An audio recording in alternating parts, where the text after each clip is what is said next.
Bienvenue dans ce magazine. Nous sommes ensemble pendant 26 minutes, le temps de faire le tour de l'Île-de-France et d'en découvrir ses richesses culturelles.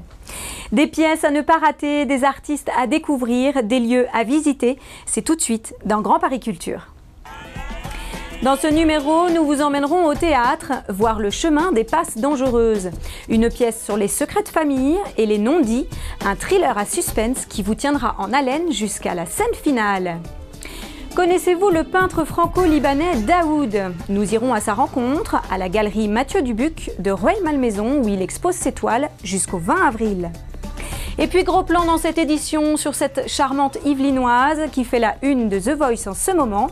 Nous irons chez Nungan pour une interview privée.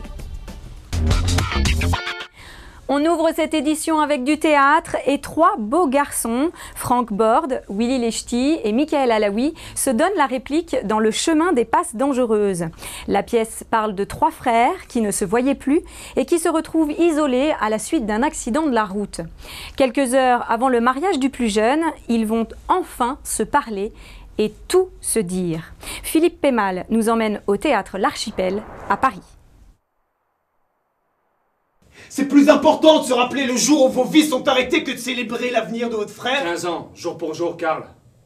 Ça voulait rien dire. Tu nous as réunis, Karl. Ça voulait rien dire. Quand j'ai su la date de tes noces, j'ai compris que c'était aujourd'hui, le jour de la réconciliation. Ça voulait rien dire.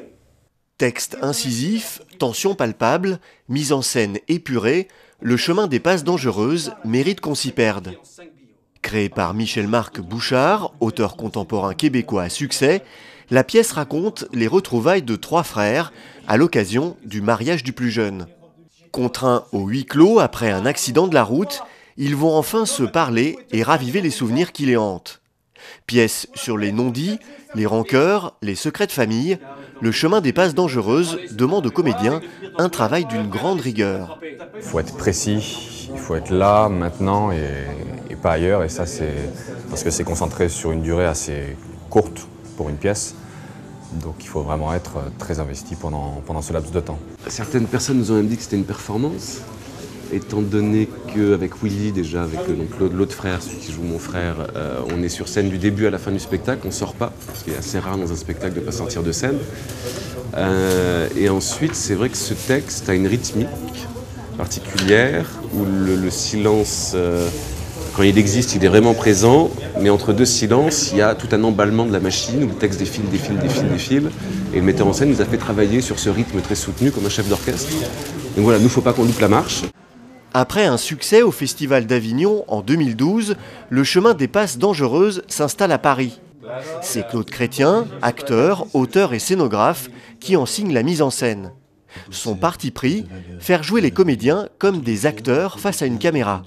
Autant j'aime le théâtre, autant au cinéma, ce que j'aime, c'est l'abandon. Je trouve que l'acteur, quand il est dans cet état-là, là, je les vois jouer tous les soirs, il laisse aller, il laisse venir. Et ça donne la possibilité alors à ce moment-là au spectateur de jouer lui sa partie.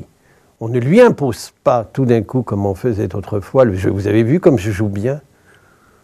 Là, tout d'un coup, le spectateur prend sa place. Et l'acteur, vraiment, c'est là où le plaisir s'installe. Tu trouves pas que ça va assez mal comme ça? Tu penses pas qu'on a notre quota de drame pour aujourd'hui?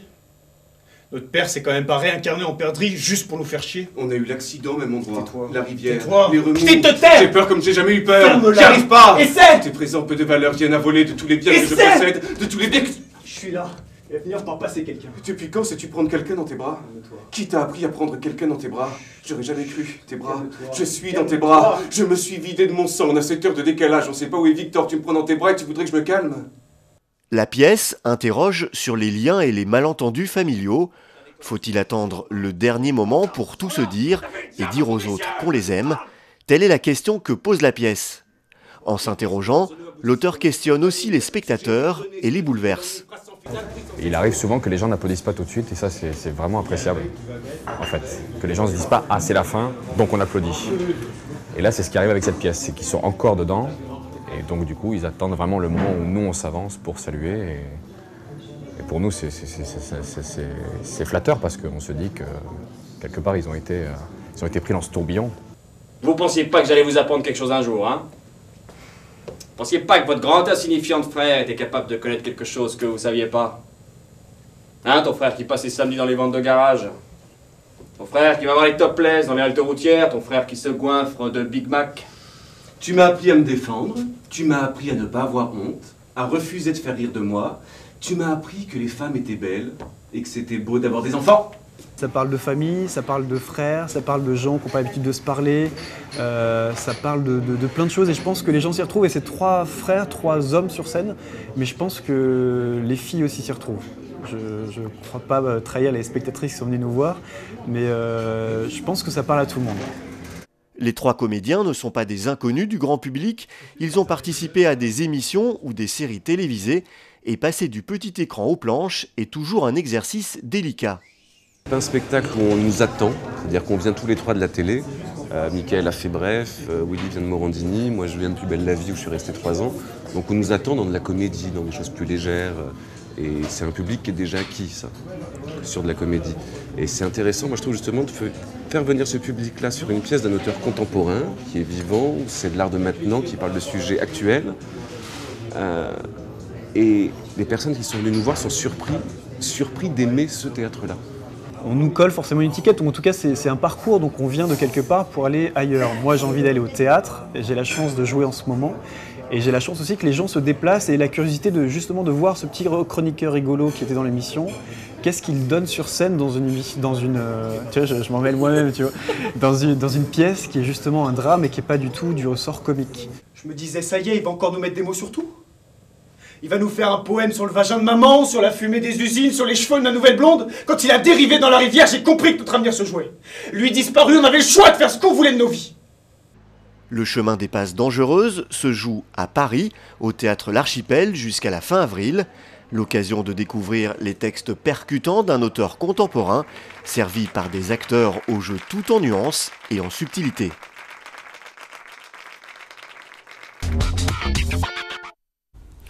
Revenons sur la grande soirée du Montreuil Comédie. La salle des fêtes de l'Hôtel de Ville de Montreuil a accueilli la 4e édition de ce festival. Une soirée consacrée à l'humour et au stand-up. Pour seulement 5 €, les 800 spectateurs ont pu apprécier des artistes reconnus et découvrir des artistes locaux. Retour en images avec Carla Pastor et Fanny Wegscheider de TVM Est Parisien. Le Montreuil Comédie, c'est des têtes d'affiche, mais aussi la découverte de nouveaux artistes, et cette 4e édition a fait salle comble samedi 25 mars à la mairie de Montreuil.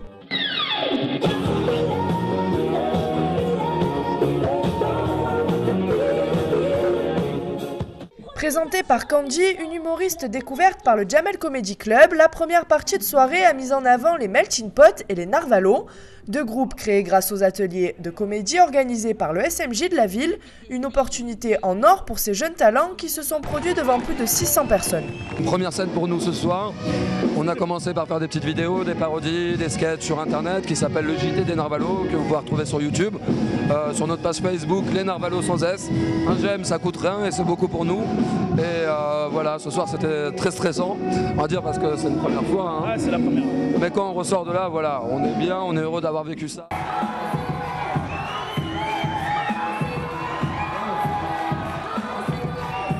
Et pendant que les petits nouveaux s'éclatent sur scène, les plus expérimentés comme les MDR, les mecs de rue, observent en coulisses et se préparent à faire le show.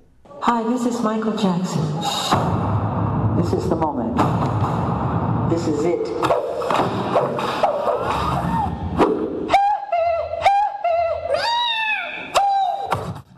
Et parmi les artistes, il y avait Mohamed Noir, ce jeune humoriste de 24 ans, révélation du stand-up, a présenté une partie de son spectacle au public montreuillois.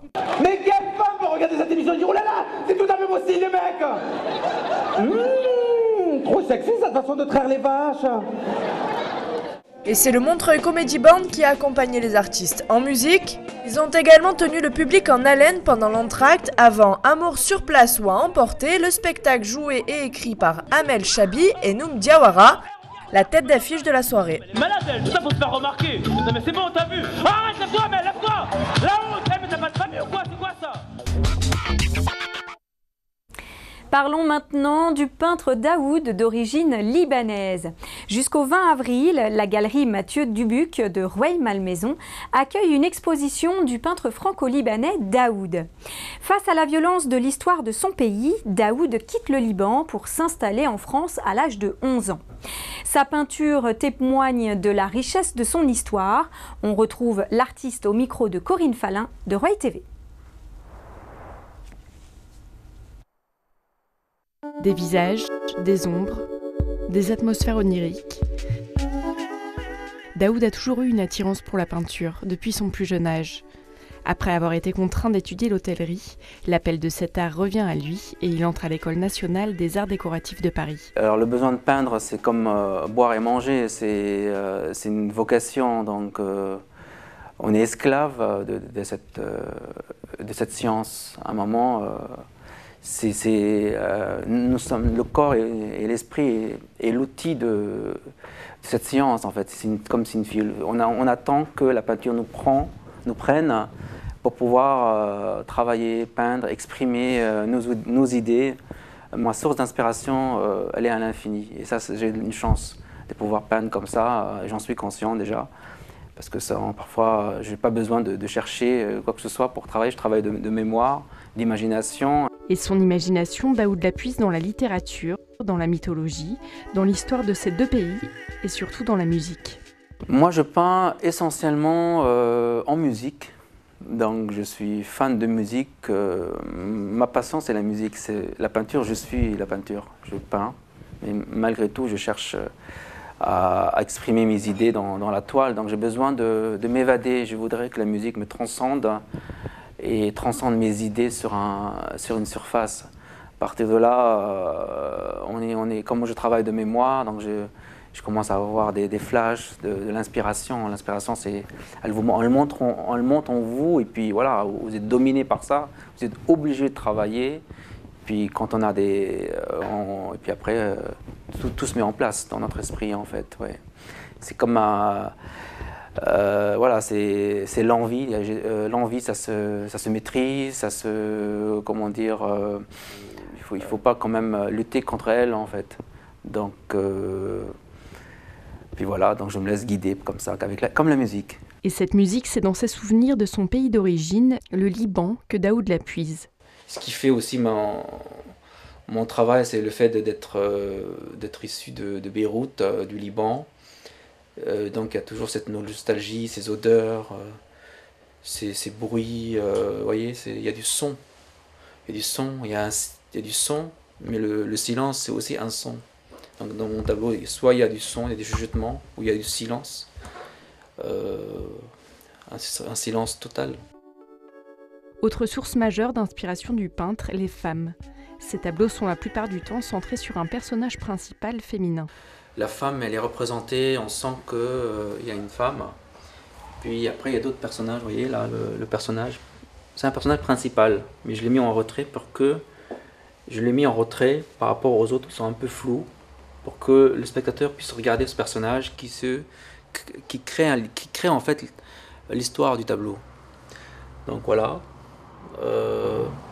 Puis après, tous ces personnages-là sont un peu flous, c'est des personnages qui sont l'un sur l'autre, puis ils parlent, il y a un silence, et des chuchotements.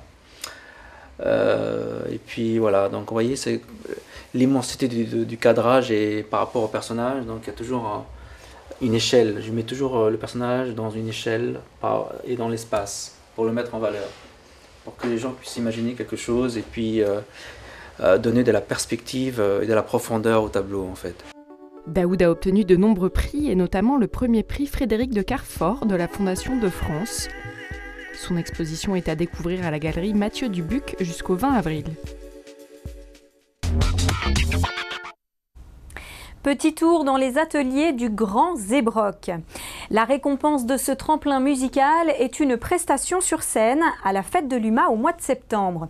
Pour permettre aux 10 groupes sélectionnés de s'entraîner au live, des séances de coaching sont organisées depuis plusieurs semaines. Nous avons suivi le groupe rock Manouchka dans un de ces ateliers. Un reportage de Fanny Wegscheider et Carla Pastor de TVM Est Parisien.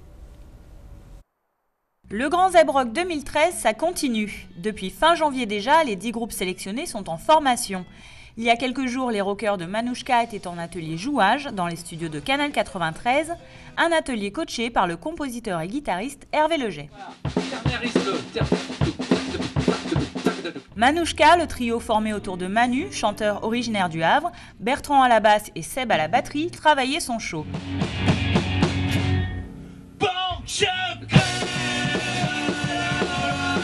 Sa musique, alliance de rock et de chansons, était ce jour-là la matière première de l'atelier jouage. Mais ça, le chicken machin, tu peux le faire, t'as 2 secondes. Ça, tu peux peut-être le faire comme ça. Pour le coach, l'intérêt de son travail est simple, aider les jeunes artistes à optimiser leurs prestations sur le plan musical. Je suis un peu l'espèce de vision d'hélicoptère de leur manière de jouer. C'est vachement dur d'avoir du recul quand tu es toi-même le propre artiste, quoi. Il y a quelque chose d'assez technique, puis voilà, c'est un échange de savoir voilà, entre générations aussi. Ça nous aide vraiment. Alors attends, tu vois toi. Pour Hervé Leger, la finalité de l'atelier jouage est on ne peut plus concrète. Le but, c'est qu'ils remportent le concours, chacun à leur manière. Il y a un jury, il faut qu'ils séduisent encore plus qu'ils ne séduisent. Et puis il faut qu'ils se retrouvent à la fête de l'UMA à jouer au taquet.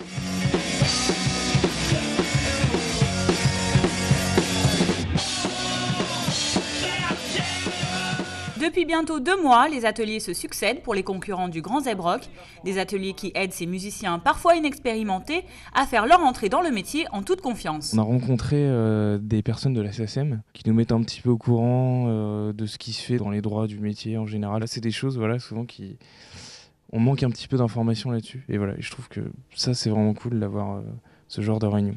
Entre chant, écriture, prestations scéniques ou encore jouage, les ateliers du Grand Zebrock sont aussi un moyen pour les groupes d'échanger entre eux. On est confronté à d'autres groupes et donc tu as d'autres techniques. Ça permet de voir un peu comment les autres travaillent et puis leur piquer quelques plans des fois.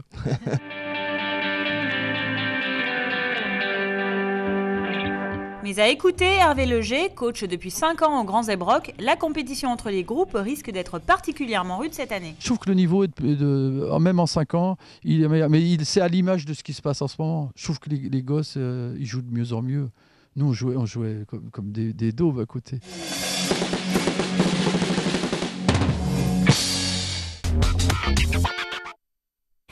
Fujita est un célèbre artiste franco-japonais.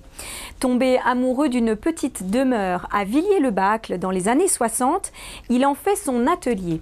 Décédé en 1968, il repose dans la chapelle Notre-Dame de la Paix à Reims. Selon ses derniers souhaits, sa femme fait don de sa demeure au Conseil général de l'Essonne. La maison atelier Fujita est maintenant ouverte aux visiteurs. Philippe Bello de Télé Essonne nous y emmène. En 1991, Kimiyo Fujita fait don au Conseil général de l'Essonne du dernier atelier de son époux, le peintre franco-japonais Léonard Fujita. Secret d'Essonne s'est rendu à Villiers-le-Bacle, dans cette très belle maison atelier où rien ne paraît avoir bougé. Fujita est un japonais qui va arriver à Paris en 1913. Il est peintre, il a un diplôme de l'école des beaux-arts de Tokyo. Il va être extrêmement célèbre pour ses représentations de femmes, ses portraits de nus et ses portraits de jeunes filles. Et chaque image des années folles, à chaque fois, nous voyons l'image de Fujita avec ses lunettes, sa petite moustache et son comté très dandy. Il était également céramiste et les céramiques sont particulièrement importantes au Japon. Et donc dans ce lieu, nous avons en Essonne une collection unique avec des objets qui ont parfois été réalisés à Valoris avec Picasso. À cet étage, nous découvrons des œuvres de l'artiste, des œuvres utilitaires comme par exemple ce cache-cheminée ou comme ce paravent qui cachait la salle de bain, mais également des tableaux. Donc voici un tableau qui date de 1957 et qui représente des lutteurs. Chaque pièce de cette maison recèle des trésors souvent inattendus. Par exemple, ce salon est un salon des années 50, très recherché maintenant, avec des pièces exceptionnelles qui ne sont pas représentées dans les musées français. L'étonnement également, c'est de voir que la chambre donne directement sur le salon et que la seule fermeture, c'est un paravent, un ensemble de paravents, exactement comme au Japon. Donc on a ce mélange Japon-Occident en permanence dans ce lieu. Étonnant également de découvrir une collection de poupées, une collection rare, hein, puisque la poupée qui est à droite, cette très grande poupée, date des années 1830. Et nous voici maintenant dans l'atelier de Fujita. Et c'est un moment d'émotion particulier. Il est très rare d'avoir un atelier aussi riche, aussi magique. Nous avons l'impression que Fujita va arriver. Tous les pinceaux sont ici, toutes ces peintures, tous ces derniers essais, tous ces derniers travaux. Vous avez des pinceaux que nous n'avons jamais vus en peinture occidentale.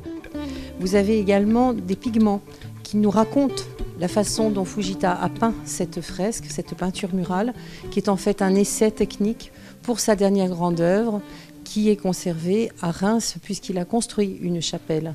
Et dans ce lieu, eh bien, c'est la genèse de cette chapelle de Reims qui s'offre à notre regard et que nous découvrons. Vous avez les maquettes et les recherches autour de l'architecture. Vous avez également les premiers dessins. Et vous avez sa dernière œuvre, ce qui est encore plus émouvant, une œuvre qui date de août 1967. Il va mourir quelques mois plus tard. C'est vraiment sa dernière création. Nouveau concept au cinéma Le 5 à Lagny-sur-Marne. Une solution maligne pour éviter de faire la queue dans les musées. Le cycle 2013, intitulé « Les arts au cinéma », propose de découvrir de grands artistes en se faisant une toile. Exemple, l'exposition Hopper a fermé ses portes sur Paris, mais a joué les prolongations au cinéma au mois de mars. Explication avec Gaël Le Boulanger de Canal Coquelicot 77. Un vrai joli succès et une vraie bonne idée pour le cinéma de Lagny-sur-Marne. Le 5 propose à ses spectateurs une formule originale depuis le début du mois. Découvrir l'œuvre d'un artiste à travers un film suivi d'une rencontre. Les arts au cinéma, ça s'appelle. Il existe aujourd'hui des documentaires qui sont fabuleux, qui passent à des heures très tardives sur les chaînes de télé. Et là, on peut non seulement les passer, mais on peut aussi faire un débat derrière, que ce soit le réalisateur, soit un conférencier, soit un historien. Et quoi de mieux pour tester ce concept inédit que de surfer sur l'actualité culturelle du moment. L'exposition sur Édouard Hopper au Grand Palais à Paris a fait près de 800 000 spectateurs. Elle s'est terminée début février, alors pour tous ceux qui n'ont pas pu s'y rendre, le 5 proposait une alternative. Un documentaire sur la vie et l'œuvre du peintre américain. Le 1er mars dernier, la salle était pleine. 2 séances supplémentaires ont donc été programmées, dont celle de ce mardi après-midi, qui a réuni une cinquantaine de curieux. Ces séances de rattrapage ont de quoi réjouir cette retraitée. Quand on ne peut plus sortir, on est content de trouver ça. Ça, c'est vrai. Merci. C'est gentil. Allez, c'est parti pour 52 minutes de film, collection officielle du Grand Palais. La toile blanche d'Édouard Hopper, 1882-1967. Les multiples références à ses œuvres dans le cinéma contemporain et la reproduction intensive de quelques-unes de ses peintures nous ont rendu son univers familier. Mais qui est celui qui a si bien su traduire l'envers du rêve américain? He was slow-spoken, slow-moving, thoughtful.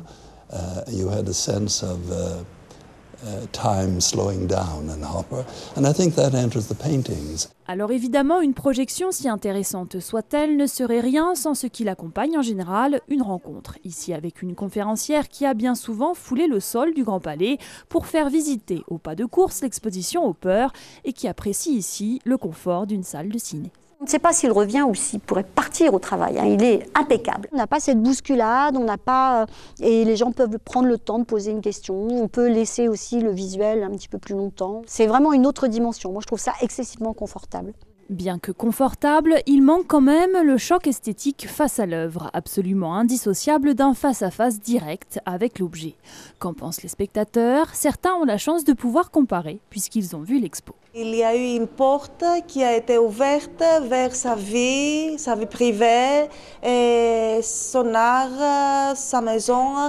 Et je pense que ça complète bien et ça répond à un manque en fait, à quelque chose qui n'était pas accompli quand on a vu l'exposition. Pour Hopper, c'est bel et bien fini. Il ne vous reste plus qu'à acheter le DVD. Mais pour la suite de la série Les Arts au cinéma, le 5, c'est pour bientôt. Dali en avril, Degas en mai, Van Gogh en juin. Alors c'est vrai que c'est un petit peu plus cher qu'une place de ciné classique, 11 €. Mais franchement, ça vaut le détour. Elle est pétillante et les coachs se battent pour sa voix. Nungan est l'une des révélations de l'émission The Voice et elle est yvelinoise.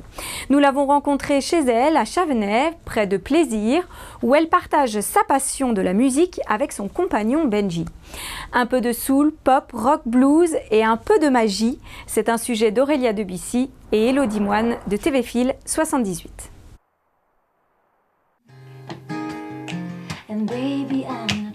À Chavenay, Nungan a fait entendre sa voix. Candidate de l'émission The Voice, Nungan est aussi yvelinoise. Retour sur le parcours d'une chanteuse pour qui une rencontre a tout déclenché. Je faisais du stop et la voiture qui m'a prise venait de prendre aussi Benji en stop. Donc on se retrouve tous les deux à l'arrière. Et on parle comme ça, il me dit je fais de la guitare et tout, je dis bah moi j'aime bien chanter, peut-être qu'on devrait essayer de faire la musique ensemble un jour. On s'est dit tiens on va essayer et là c'était direct l'alchimie et tout était évident. Né il y a 5 ans, le duo Nungan se produit régulièrement dans des restaurants et clubs branchés, mais jamais véritablement sur scène. La participation à l'émission The Voice sonne alors comme une évidence. C'est une bonne exposition. C'est peut-être le moyen justement de rencontrer d'être repéré par des maisons de disques, des tourneurs, des labels, c'est ce qu'on cherchait. Et pour pouvoir justement passer à la scène, c'est ce qu'on veut avant tout, parce qu'on est prêt. On est prêt, on a déjà enregistré 2 albums en autoproduction. Et voilà, on est tout prêt, il nous manque juste le petit coup de pouce. Et ce petit coup de pouce, c'est peut-être The Voice, justement. La contrepartie de cette propulsion vers le grand public est que désormais Nungan est seule sur scène. Qu'en est-il alors du duo?